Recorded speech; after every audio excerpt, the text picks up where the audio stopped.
곧 예배가 시작됩니다. 온라인으로 하나님께 드리는 예배에 정성을 다해 임해 주시기 바랍니다. 온 가족이 함께 모여 거룩하게 예배를 드립니다. 부모가 아이들의 훌륭한 영적 교사 역할을 하시길 바랍니다. 단정한 복장으로 예배를 드립니다. 성경책을 지참합니다. 예배 10분 전부터 예배 준비를 완료하고 기도합니다. 올바른 자세로 모든 순서에 정성을 다해 참여합니다. 핸드폰보다는 TV나 컴퓨터 모니터로 예배를 드립니다. 예배에 집중하여 하나님의 은혜를 기대합니다. 헌금은 정성껏 준비해서 우편으로 보내시거나 직접 교회 사무실 헌금함에 봉헌합니다.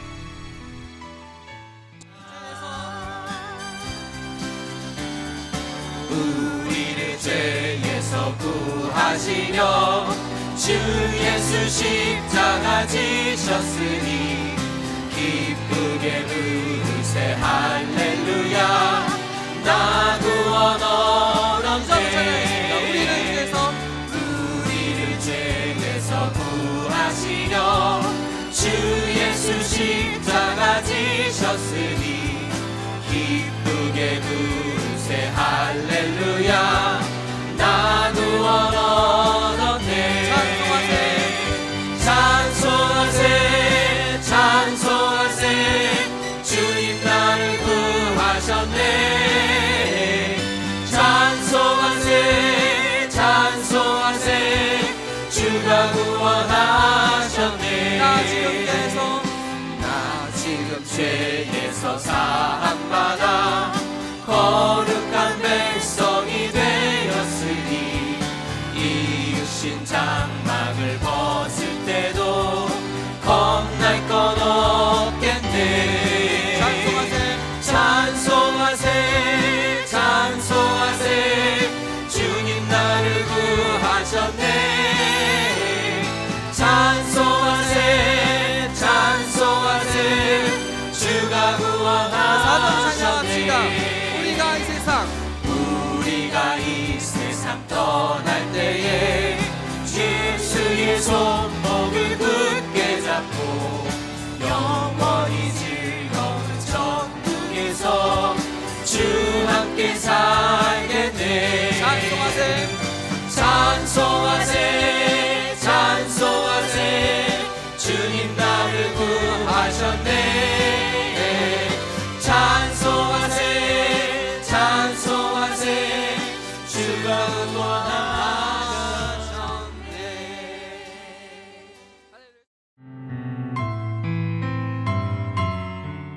이 새벽에 우리의 어두운 영혼을 빛으로 밝혀주시고 우리의 입술을 열어 하나님을 찬양하게 하시며 우리의 영혼을 깨워 하나님께로 나아가는 축복을 주심을 감사드립니다.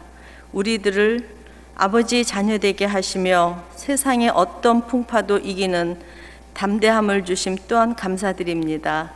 매일매일 죄악 속에 사는 저희 모든 죄악을 십자가로 끌어내어 회개하게 하여 주시옵소서. 저희가 하나님의 임재함을 사모하며 나아갈 때 새벽에 도우시는 하나님을 체험하게 하여 주시옵소서. 담대한 믿음으로 세상을 이길 수 있는 힘을 주시옵소서. 78억 모든 인구들이 하나님 아버지께 회개하고 항복하여 오직 예수님만 바라보며 나가게 하시고 영혼 구원시켜 주시옵소서. 모든 믿는 자들이 연합하여 오로지 하나님 아버지만 바라보며 아버지 나라를 위하여 승리하는 삶을 살게 하시옵소서. 지금 우리가 살고 있는 세계를 위하여 기도합니다. 정치적으로는 사회주의가 날로 득세해가고 사회적으로는 동성애 현상이 확장되고 있습니다. 교회와 성도들이 깨어서 진리로 서게 하시고 악한 영들이 공격에 이길 수 있는 믿음과 강한 힘을 주시옵소서. 코로나를 하루빨리 종식시켜 주시옵시고 어떤 바이러스도 이길 수 있는 초과 면역력을 키워주시기 바랍니다. 하나님께서 축복과 기름 부으시는 우리나라 대한민국을 위하여 기도드립니다. 위정자들이 정신을 차려 아버지께 영광 올리는 정치를 하게 하시며 온 국민이 올바르게 판단하는 안목을 가질 수 있게 깨워주시옵소서. 올바른 쪽으로 통일이 되게 하시고 다시 한번 대한민국을 부흥시켜 주시옵시고 바른 믿음으로 하나님을 섬기는 백성이 되게 하여 주시옵소서. 통일을 위하여 준비할 것을 저에게 지금부터 준비시켜 주시옵소서. 예루살렘과 온 유대와 사마리아와 땅끝까지 이르러 내 증인이 되리라 하셨습니다. 하나님 아버지의 증인 되신 열방의 선교사님들과 한희준 목사님을 비롯한 주의 종들 모든 사역자 한 분 한 분 성령의 능력 부으시고 기름을 부으셔서 눈이 열리고 마음을 열리게 하시어 복음을 받고 구원의 생명을 얻는 영혼들이 날마다 더하게 하여 주시옵소서. 이 사역을 감당할 때 조금 더 경제적으로 부족함이 없게 하시고 그들과 그들의 가족들을 은혜 속에 돌보아 주시고 강건하게 하시고 평강 속에 축복 주시옵소서. 선교하며 전도하는 저희 교회를 위하여 기도합니다. 이민장자교회로 예수님의 4대 사역을 감당하며 지역사회의 빛과 소금이 되는 역할을 하게 하시옵고 더욱이 가난한 자를 위하여 울고 계시는 하나님 아버지의 마음을 헤아려 지역사회의 홈리스들과 어려운 이들에게 하나님의 사랑을 나누며 돌보는 저희 교회가 되게 하시며 아버지께서 살아 일하시는 하나님께 모든 영광을 올리는 교회 되게 하여 주시옵소서. 교회에서 계획하는 2021년 선교대회가 아버지 계획 안에 있으리라 믿습니다. 열방의 모든 선교사님들께서 참석하게 하시고 아버지께서 오로지 아버지께 기쁨과 감사와 영광을 올리게 하여 주시옵소서. 저희 교회 차세대를 위하여 기도드립니다. 세상의 유혹과 악한 세력의 공격을 이겨낼 수 있게 아버지께서 보호하여 주시고 힘을 실어 주시옵소서. 스스로 하나님의 사랑을 받고 귀하게 여김을 받고 이 사회에 필요한 존재라는 것을 깨닫게 하여 아버지 나라에 귀하게 쓰임받게 성장시켜 주시옵소서. 아프신 모든 환우들 한 분 한 분 라파 하나님의 손으로 안수하시어 치유하시고 완치시켜 주시옵소서. 오늘 말씀을 전하시는 노규 목사님의 말씀이 기록된 말씀으로 부활의 생명으로 임재하게 주시고 저희 모든 죄악을 십자가로 끌어내어 주시고 살아 일하시는 하나님을 체험하며 간증하게 하시며 모든 영광 오로지 아버지께 올리는 저희의 귀한 삶이 되게 하여 주시옵소서. 하나님 아버지, 오늘도 많이 사랑합니다. 사랑이 많으시고 좋으신 예수 그리스도의 이름으로 기도드립니다. 아멘.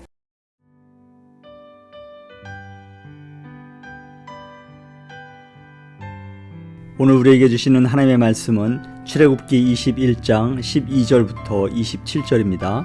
함께 봉독하시겠습니다. 사람을 쳐 죽인 자는 반드시 죽일 것이나 만일 사람이 고의적으로 한 것이 아니라 나 하나님이 사람을 그의 손에 넘긴 것이면 내가 그를 위하여 한 곳을 정하리니 그 사람이 그리로 도망할 것이며 사람이 그의 이웃을 고의로 죽였으면 너는 그를 내 제단에서라도 잡아내려 죽일지니라. 자기 아버지나 어머니를 치는 자는 반드시 죽일지니라. 사람을 납치한 자가 그 사람을 팔았든지 자기 수하에 두었든지 그를 반드시 죽일지니라.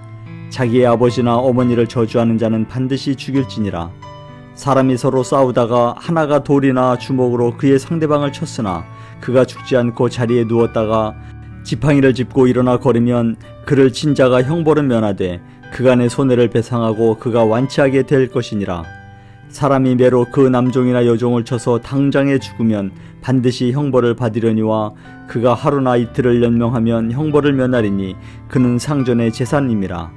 사람이 서로 싸우다가 임신한 여인을 쳐서 낙태하게 하였으나 다른 해가 없으면 그 남편의 청구대로 반드시 벌금을 내되 재판장의 판결을 따라 낼 것이니라. 그러나 다른 해가 있으면 갚되 생명은 생명으로, 눈은 눈으로, 이는 이로, 손은 손으로, 발은 발로, 된 것은 된 것으로, 상하게 한 것은 상함으로, 때린 것은 때림으로 갚을지니라. 사람이 그 남종의 한 눈이나 여종의 한 눈을 쳐서 상하게 하면 그 눈에 대한 보상으로 그를 도와줄 것이며, 그 남종의 이나 여종의 이를 쳐서 빠뜨리면 그 이에 대한 보상으로 그를 도와줄지니라. 아멘. 오늘 우리에게 주신 하나님의 말씀은 출애굽기 21장 12절부터 27절의 말씀입니다. 우리가 세상을 살면서도 이런 법이라는 것이 필요합니다. 그리고 이 법이라는 것은요, 나를 보호하고 상대방을 보호할 수 있는, 어떻게 보면 사회적인 계약이라고도, 컨트랙이라고도 볼 수가 있는 것이죠. 그래서 나를 보호하고 상대방을 보호하고 또 나를 배려하고 또 상대방을 배려하는 것이 법이라 할 수 있을 것입니다. 한 예로요, 우리가 교통법규라는 게 있지 않습니까? 빨간불이 되었을 때는 서야 되고, 그리고 파란불이 되었을 때는 차가 이동할 수 있도록 하는 그러한 사회적인 그런 약속이라고 볼 수가 있는 것입니다. 그래서 이처럼 법규를 지키는 것은 나를 보호하고 상대방을 보호한다는 측면에서 볼 수가 있다는 것이지요. 예를 들어서 이처럼 아까 말씀드린 것처럼 빨간불에는 서야 되고 파란불에서는 이제 차가 움직일 수 있는데, 거꾸로 빨간불인데 차가 이동을 하거나 차가 속도를 낸다면 아마도 사고의 위험성이 높아지리라 생각이 됩니다.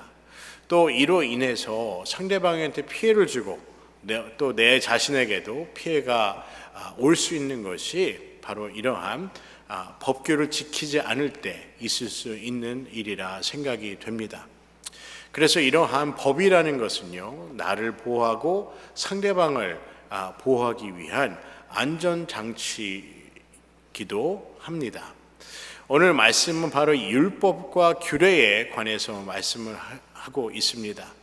하나님께서 왜 우리에게 율법과 규례를 주셨을까요? 저는 성경을, 우리 구약 성경과 또 신약을 전체적으로 보게 되면 하나님께서 율법과 규례를 주시고 또 사랑의 법을 우리에게 가르쳐 주신 그 이유는 바로 하나님을 잘 섬기기 위해서입니다.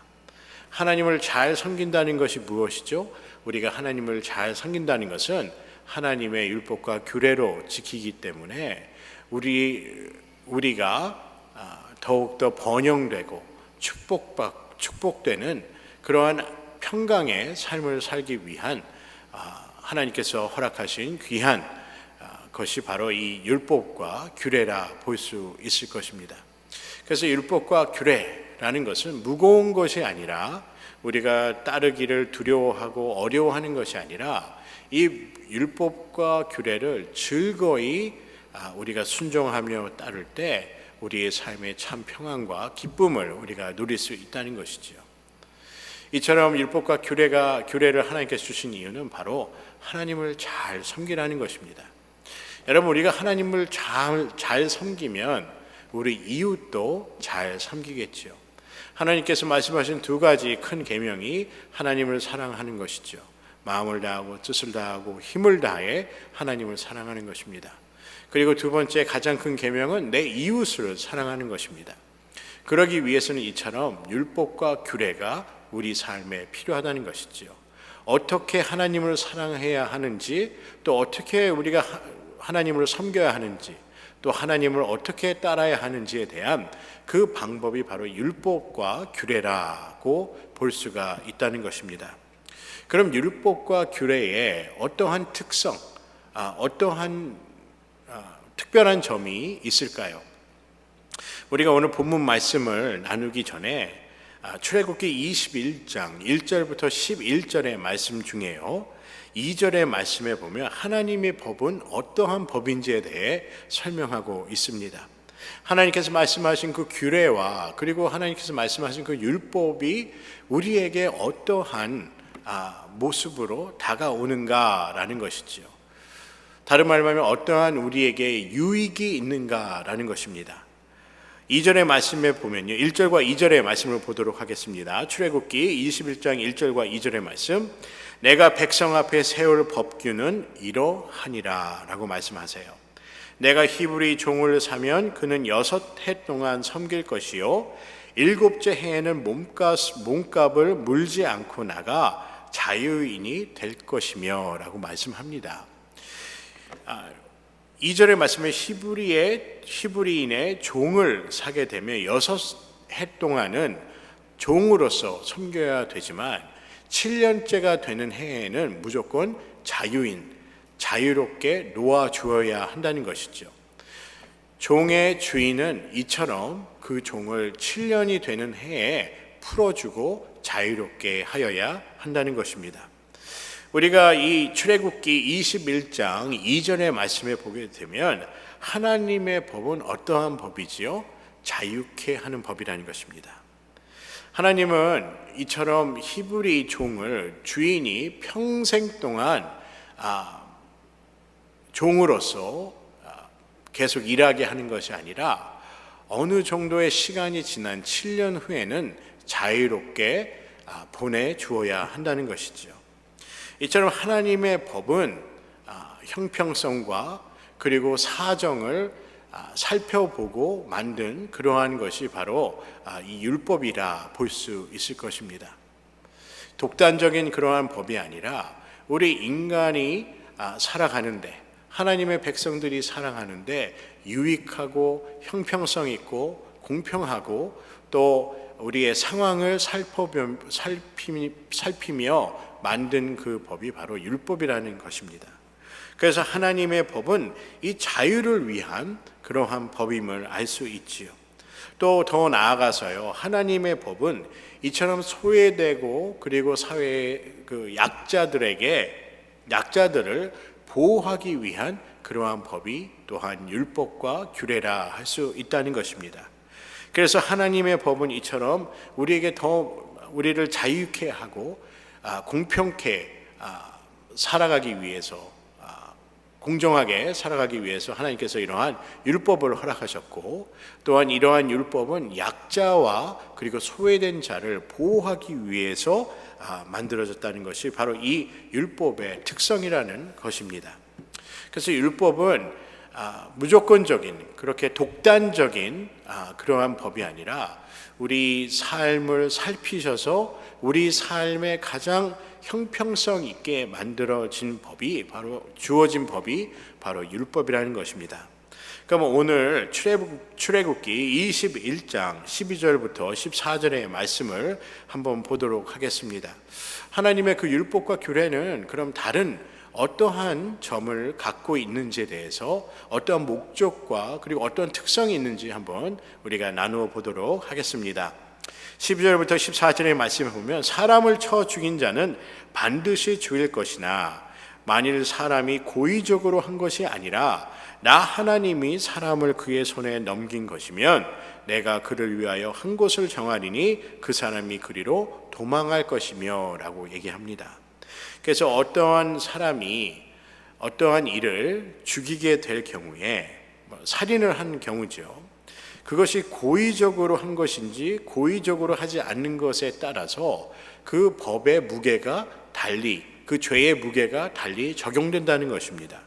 그래서 14절의 말씀에 보면, 사람이 그의 이웃을 고의로 죽였으면 너는 그를 내 제단에서라도 잡아내려 죽일지니라 라고 말씀합니다. 제가 법적인 용어는 정확히 잘 모르지만은 우리가 이 세상의 법에도요, 미필적 고의에 의한 그 죽음이 있습니다. 이게 사례가 있는데, 고의적으로 의도를 갖고 상대방의 목숨을 빼앗는 것이죠. 이러한 그 미필적 고의에 의한 그러한 동기, 그리고 과실로 인한 죽음에 이르게 한 그러한 결과를 낳았다면 그 법에 그 죄에 대한 형량이 달리 주어진다는 것입니다. 그래서 이것이 고의성이 있는지 아니면은 과실로 인한 그러한 죄를 짓게 됐는지에 대해서 그 형량이 다를 수가 있다는 것이죠. 그래서 죄의 무게가 달라짐을 얘기하고 있습니다. 그래서 율법을 보게 되면요, 율법과 규례를 보면 어떻게 보면 지금 세상의 법도 이 성경적인 이러한 율법과 규례의 근거로 준해서 만들어지지 않았나라고 생각해 볼 수 있을 것입니다. 미국의 헌법이 그런 것 같아요. 여러분은 잘 아시겠지만 미국의 헌법은 이 기독교적 그런 관점에서 우리가 만들어졌다, 이렇게 역사적으로 볼 수가 있습니다. 그래서 오늘 말씀에 보게 되면 이처럼 율법과 규례도 그 무조건 어떠한 사람이 잘못한 것에 대한 그 죄의 형벌을, 죄의 무게를 달리 이렇게 볼 수 있다는 것이죠. 그것이 과실로 일한 것인지 아니면 고의적으로 하는 거에 따라서 이처럼 법의 무게가, 죄의 무게가 달라질 수 있다는 것입니다. 하나님의 법은 이처럼 상황과 형편에 따라 우리 인간의 그 나약함과 그리고 인간의 모습, 인간을 배려하며 만들어졌다라고 우리가 볼 수가 있습니다. 그래서 하나님께서 우리에게 주신 그 율법과 규례는 우리 인간의 상황과 그리고 환경과 그리고 인간의 그 약함에 근거를 두고 우리에게 주어진 법이 바로 이 율법이라 할 수 있다는 것이죠. 그래서 하나님의 그 사랑과 하나님의 은혜를 그리고 하나님의 배려를 우리가 이해할 수 있다는 것입니다. 그리고 15절과 우리가 16절, 17절의 말씀에 보면요, 죽음을 면치 못하는 그러한 법에 대해서 말씀하고 있습니다. 15절부터 17절의 말씀에 보면 자기 아버지나 어머니를 치는 자라는 것은 죽음에 이르게 한 자는 반드시 죽일지니라 라고 말씀해요. 사람을 납치한 자가 그 사람을 팔았든지 자기 수하에 두었든지 그를 반드시 죽일지니라. 자기의 아버지나 어머니를 저주하는 자는 반드시 죽일지니라 라고 말씀합니다. 죽음을 면치 못하는 범죄는 바로 부모님을 살해하거나 그리고 사람을 납치하여 인신매매를 하게 될 경우에 그런 자를 반드시 죽이라 라고 성경은 율법에 명시하고 있습니다. 그리고 부모님을 저주하는 자는 반드시 죽이라 라고 성경은 말씀하고 있죠. 어떻게 보면 상당히 좀 강한 그런 메시지가 아닌가라고 생각이 듭니다. 하지만 이 메시지를 보면서 우리가 한 가지 알 수 있는 것은 이 성경의 말씀, 이 성경은 부모님께 효도하는 그러한 법을 중요시 여긴다는 것입니다.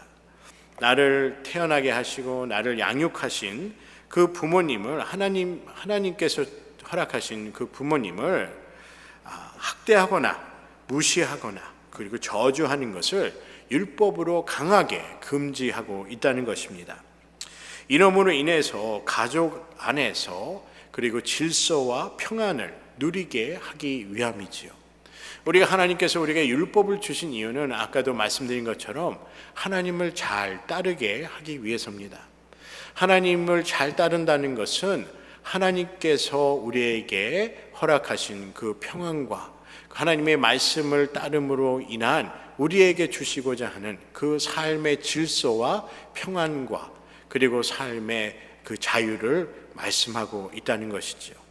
그래서 우리가 율법을 지킴으로 이렇게 율법을 지킴으로 우리가 한 예로요, 우리가 이처럼 15절의 말씀처럼 부모님을 잘 공경하고 부모님을 잘 섬기는 그러한 하나님의 율법과 규례를 잘 지킴으로 우리 가족의 질서와 평안을 이처럼 유지할 수 있다는 것입니다. 그것뿐만 아니지요.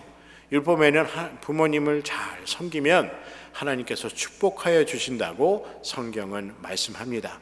그래서 부모님을 공경하라라고 말씀하고 있지요. 그리고 20절의 말씀에 보면요, 또 율법의 그 형평성에 대해서 말씀하고 있습니다. 이 법이라는 것이 한쪽에 치우치면 이것은 법이 아니지요. 한쪽에 치우치지 않은 형평성이 있는 것이 바로 좋은 법이라 할 수 있을 것입니다. 바로 율법이 그렇다는 거예요. 사람이 매로 그 남종이나 여종을 쳐서 당장에 죽으면 반드시 형벌을 받으려니와 그가 하루나 이틀을 연명하며 형벌을 멸하니니 그는 상전의 재산임이라 라고 말씀합니다. 주인이라고 하여서 이처럼 그 종들을 함부로 그의 목숨을 함부로 취할 수 없다는 것이지요. 또한 주인이 그 종들을 벌하거나 그럴 여러 목적으로 이렇게 해를 가하게 될 때, 혹은 오늘 말씀처럼 그 종이 죽음에 이르게 될 때 그것이 고의성이 있는지를 판단하여 죄의 형벌을 정해야 된다고 말씀하고 있습니다. 이처럼 하나님의 율법은 형평성에 그리고 그 상황과 환경에 맞도록 율법이 정해졌다는 것입니다. 어떤 자가 예를 들어서요, 사냥을 갔는데 화살을 짐승이 지나가는 걸 보고 화살을 쏘았습니다. 그런데 잘못하여서 사람을 맞히게 될 경우에 이 사람이 고의성을 가지지 않고 사람을 해했을 경우와 사람에게 어떤 상해를 입힐 경우와 그리고 고의성이 없이 이러한 과실로 인해서 상해를 입혔을 때에 그 법의 무게, 죄의 무게가 달라져야 된다는 것이지요. 이처럼 세상의 법도 그런 형평성에 무게를 두고 있지만 율법 또한 이처럼 인간의 그 상황에 맞도록 형평성을 강조하고 있습니다. 다른 한편으로 보면 율법을 보게 되면 이처럼 형평성을 중요시 여기고 있다는 것입니다. 하나님께서 우리의 모든 것을 감찰하시고 우리의 나약함을 아시기 때문에 법을 한쪽으로만 치우치게 적용하는 것이 아니라 형평성 있게 법을 사용하신다는 것입니다. 적용하신다는 것이죠. 그래서 22절의 말씀에 보면요, 사람이 서로 싸우다가 임신한 여인을 쳐서 낙태하게 하였으나 다른 해가 없으면 그 남편의 청구대로 반드시 벌금을 내되 재판장의 판결을 따라 낼 것이니라 라고 얘기합니다. 여러분, 가해자가 피해자가 가해자에게 자신이 받은 어떠한 피해로 인해서 무조건 청구를 하는 것이 아니라 재판장의 판결을 통해 벌금을 부과하도록 하였다는 것이지요. 다시 말씀드리면요, 율법에는 이처럼 절차가 있다는 것입니다. 어떠한 절차로 인해서 그것의 옳고 그름을 판단하고 그 옳고 그름의 판단에 따라 그 죄가 적용되고 죄의 무게가 정해진다는 것입니다. 어떻게 보면 율법이라는 것이 약자와 소외된 자를 배려하게 되어 있다고 볼 수가 있죠. 강한 사람이 이 법을 사용을 하여서 자기에게 유리하게 만들어진 것이 이 율법이 아니라 이처럼 약자와 소외된 자를 배려하고 보호하는 것이 바로 율법의, 그리고 이것이 바로 하나님의 목적이라고 볼 수가 있다는 것입니다. 여러분, 하나님은 어떠한 분이실까요? 우리의 상황을 살피시는 하나님이신 줄 믿습니다. 또 하나님은 원칙을 중요시 여기는 하나님이십니다. 하지만 그 원칙 가운데 우리의 상황과 형편을 살피시는 하나님이시기도 합니다. 그래서 옛날에 지금 그 구약 시대에 그 법을, 율법이나 규례를 보게 되면 이처럼 하나님은 얼마나 공정하시고 또 우리를 살피시고 우리의 형평성을, 우리의 상황과 형편을 보시는 하나님이라 이렇게 결론 지을 수 있을 것입니다. 저는 오늘 말씀의 전체적인 그 부분을 보면서 하나님의 율법은 우리에게 자유함을 주시기 위하고 또 약자와 소외된 자에게 그들을 보호하고 그들에게 자유를 주기 위해서 이러한 율법을 하나님께서 주셨고 또 이러한 율법은 절차에 의해서 만들어졌으며 또한 그 절차를 지키도록 되어 있다는 것입니다. 여러분, 하나님은 어떠한 하나님이시죠? 우리의 상황과 형편을 살피시는 하나님이신 줄 믿습니다.